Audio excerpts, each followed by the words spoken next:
dinner, my daughter whispered, "We need to leave, look under the table." During our Thanksgiving dinner at my parents' house in Oakville, my daughter Amber whispered urgently in my ear, "Mom, we need to leave now. You didn't look under the table." At first, I thought she was being dramatic, typical 24-year-old behavior. But when I glanced at her face, my stomach dropped. She was pale as fresh snow, her usually bright green eyes wide with something that looked like terror.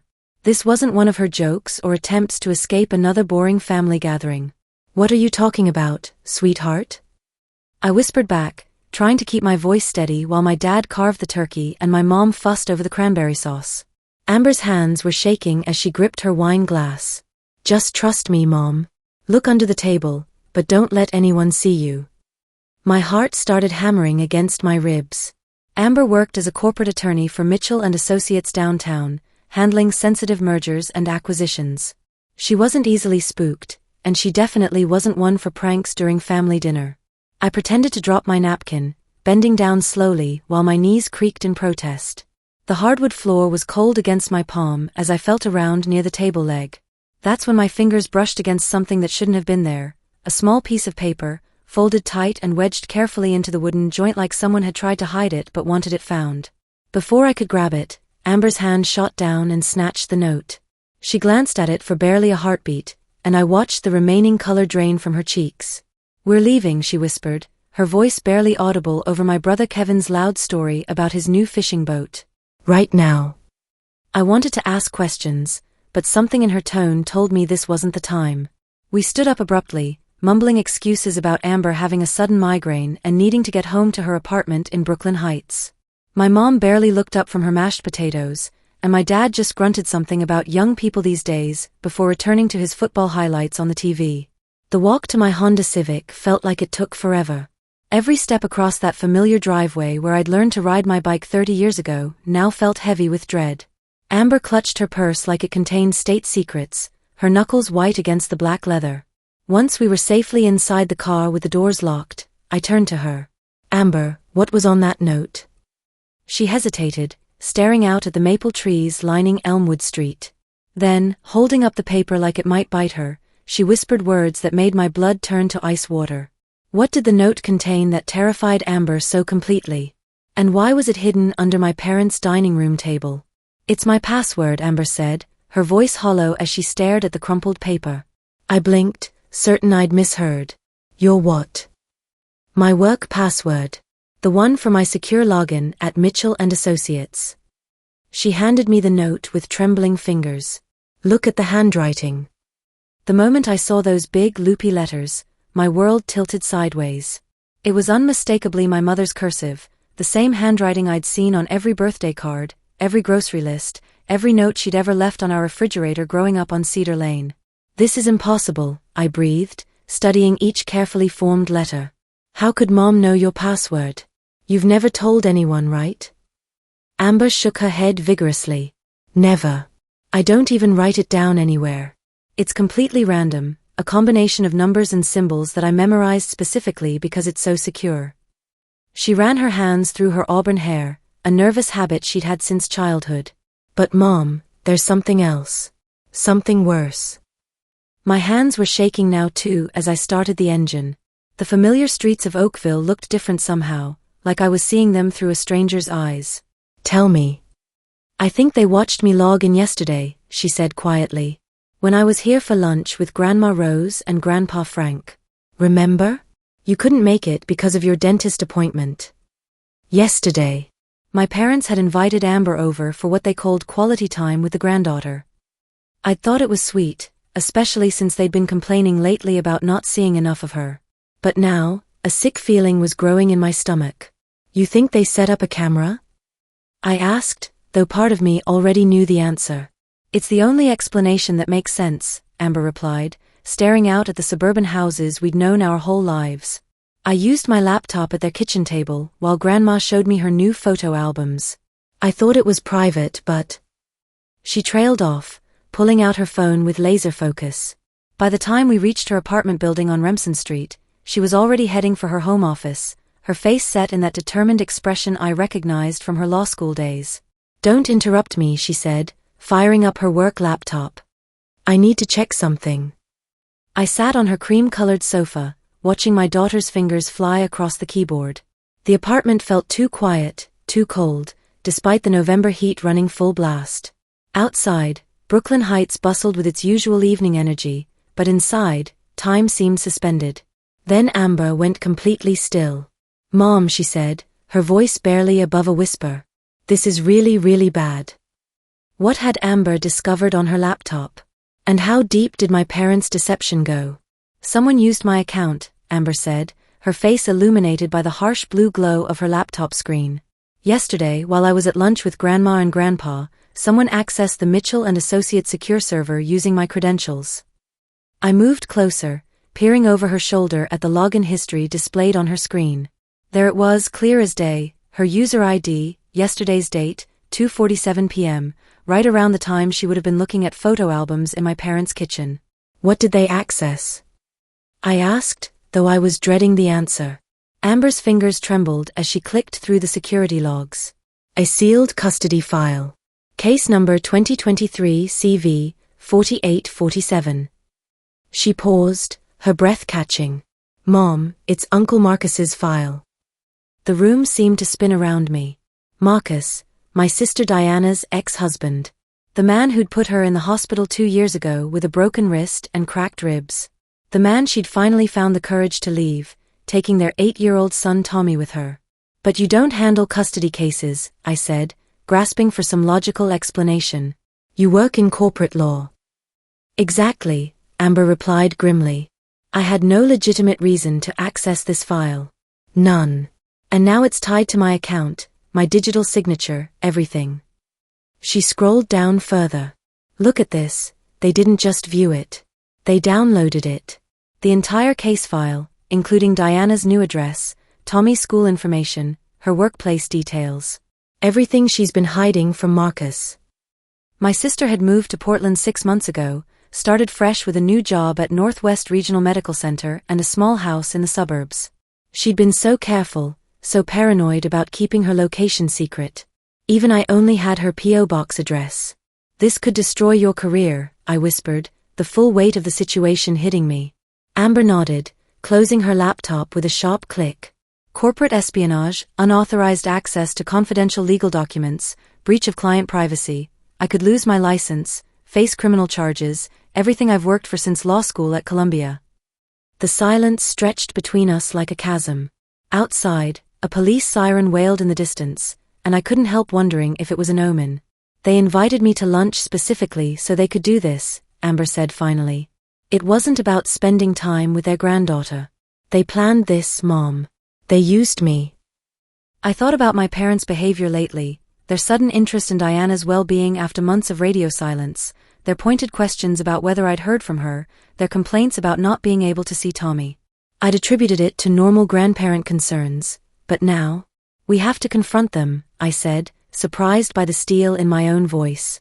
Amber looked at me with something between admiration and fear. "Are you sure you're ready for that conversation? Because once we do this, there's no going back." What would happen when we confronted my parents? And was there more to their plan than we realized? The next morning, we drove back to my parents' house on Elmwood Street in complete silence. The familiar white colonial with its red shutters and carefully manicured lawn looked exactly the same, but everything felt different. The American flag hanging from the front porch seemed to mock me. What did patriotism mean when your own family betrayed you? Amber clutched her laptop bag like armor as we walked up the brick pathway. "Let me handle this," she said quietly. "I know exactly what laws they've broken." My father answered the door in his usual weekend uniform, khaki pants and a polo shirt from his golf club. His smile faltered when he saw our faces. "Girls, what a nice surprise. Your mother's making her famous blueberry pancakes." "We need to talk," Amber interrupted, pushing past him into the familiar living room where I'd spent countless Christmases and birthday parties. The family photos on the mantel, graduations, weddings, Tommy's school pictures, suddenly felt like evidence of their manipulation. My mother emerged from the kitchen, still wearing her floral apron. "Leah, honey, you look terrible. Are you feeling all right?" "Cut the act," Amber said sharply. "We know what you did." The change in my parents' demeanor was immediate and chilling. My father crossed his arms defensively, while my mother's face arranged itself into that disappointed expression she'd perfected during my teenage years. "I don't know what you're talking about," my mother said, but her voice lacked conviction. Amber pulled out her laptop and opened it with deliberate precision. "Yesterday, while I was here looking at photo albums, someone used my work credentials to access confidential legal documents. Want to guess whose case file they downloaded?" My parents exchanged a glance, quick, guilty, confirming everything we suspected.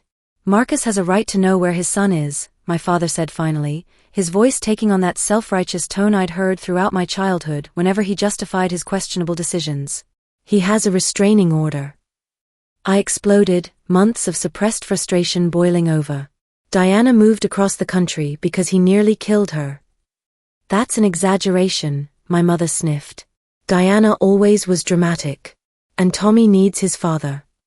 Amber's fingers flew across her keyboard. "Do you understand what you've done? You've committed identity theft, corporate espionage, and potentially aided in stalking. I could lose my law license because of this." "You're overreacting," my mother said dismissively. "It's just paperwork. And it's family business." "This isn't family business," Amber shot back. "This is my career, my future, everything I've worked for since I was 18 years old. And you destroyed it for a man who put your own daughter in the hospital." The silence that followed was deafening. I watched my parents' faces, searching for some sign of remorse, some indication that they understood the magnitude of their betrayal. Instead, I saw only stubborn justification. "We did what we thought was right," my father said finally. "That's when I knew. They weren't sorry. They weren't going to apologize. They truly believed that their twisted sense of family loyalty justified destroying their granddaughter's life. But Amber had one more card to play, one that would change everything." Amber reached into her purse and pulled out her iPhone, her face eerily calm. "I recorded yesterday's conversation," she said quietly. "Just in case." My parents' faces went pale, but my mother recovered quickly. "You can't record people without their consent. That's illegal." "Actually, New York is a one-party consent state," Amber replied with the precision of someone who'd graduated top 10% from Columbia Law. "As long as one person in the conversation knows about the recording, in this case me, it's completely legal." She held up the phone, her thumb hovering over the play button. "Would you like to hear yourselves discussing how to use my laptop while I was distracted? Or maybe the part where Dad explains how you've been in contact with Marcus for months, feeding him information about Diana?" The color drained from my father's face. "Amber, sweetheart, you don't understand." "I understand perfectly," she cut him off. "You've been manipulating this entire situation. The lunch invitation, the photo albums, even positioning my laptop so your hidden camera could capture my login credentials. This wasn't a spontaneous decision, this was premeditated." She pressed play, and my parents' voices filled the room, crystal clear and utterly damning. "Did you get it?" Mom's voice, perfect angle. "Got every keystroke." Dad's voice, "Marcus will finally have what he needs to find Tommy. That boy belongs with his father." Mom again, "Diana will thank us eventually. She's just confused right now." "Dad." The recording continued for another minute, outlining their entire plan in devastating detail. My mother's face crumpled as she realized the full scope of what Amber had captured. "You were supposed to be family," I said, my voice breaking despite my efforts to stay strong. "Amber trusted you. Diana trusted you. I trusted you." "We are family," my father protested weakly. "That's why we did this. For family." "No," Amber said, closing her phone with a decisive click. "Family doesn't betray each other. Family doesn't destroy each other's lives for their own agenda." She packed her laptop back into its case. "I'm reporting this to Mitchell and Associates, the New York State Bar, and the police." "You can't be serious," my mother gasped. "We're your grandparents." "And I'm a licensed attorney who took an oath to uphold the law," Amber replied. "Being related to you doesn't give you the right to commit crimes using my identity." As we headed for the door, my father made one last desperate attempt. "Amber, please. Think about what this will do to the family." She turned back, and I saw something in her eyes I'd never seen before, complete disillusionment with the people who'd helped raise her. "You should have thought about that before you decided to destroy mine." What consequences would follow this confrontation? And how far had my parents' betrayal already spread? The fallout came swift and merciless, like a New England nor'easter that strips everything bare. Within 48 hours of Amber's report to Mitchell and Associates, the law firm launched a full internal investigation. Her senior partner, Jonathan Reeves, personally reviewed her case and the security footage from the office building. The fact that Amber had proactively reported the breach and provided complete documentation worked in her favor, but the stress was eating her alive. "They've suspended my access to sensitive files pending the investigation," she told me over coffee at our usual spot, Prospect Heights Cafe. Dark circles shadowed her eyes, and she'd barely touched her usual vanilla latte. "It's standard protocol, but still." "Your job will be safe," I assured her, though my own confidence was shaky. "You did everything right." 3 days later, my phone buzzed with a call from an unknown Oregon number. Diana's voice was tight with panic. "Leah, Marcus knows where I am. He showed up at Tommy's school this afternoon." My blood turned to ice. "What happened? Are you and Tommy okay?" "The school security stopped him, thank God. But he had printouts, Leah. Official custody documents with my address, Tommy's class schedule, my work information, everything from that sealed file." Diana's voice cracked.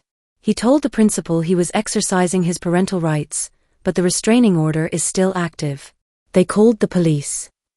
Marcus was arrested for violating the restraining order, but the damage was done. Diana had to pull Tommy out of Westridge Elementary, quit her job at the medical center, and move again, this time to a women's shelter while she figured out her next steps. I trusted them," Diana sobbed during our late-night phone call. "When Mom and Dad said they wanted to help with the situation, I thought they meant emotional support. I never imagined they were working with Marcus behind my back." The investigation revealed the full scope of my parents' deception. Phone records showed months of calls to Marcus.